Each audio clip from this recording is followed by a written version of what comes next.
मला एक सांगा, साधी एस टी बस आपण डेपोत जागा असल्यावरच लावतो का नाही? आता जागा दिसलीच नाही म्हणजे साधी गोष्ट आहे का?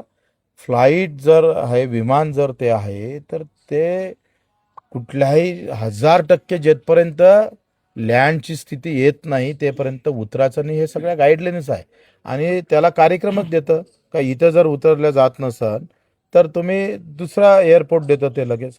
1-2 तास पुण्याचं अंतर होतं अर्ध्या तासाचं. का बरं केलं नाही? प्रश्नचिन्ह आहे. का एवढी जोखीम त्या पायलटनं कशी घेतली? त्या संबंधित अधिकाऱ्यानं कशी घेतली?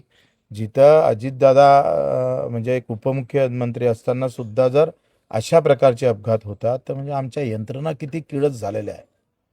हे किळसवान प्रकार आहे, लक्षात घ्या. बरं झालं ते बाजूच्या वस्तीनं नाही पडलं. गेलं होतं ना बाकीचे लोक आधी.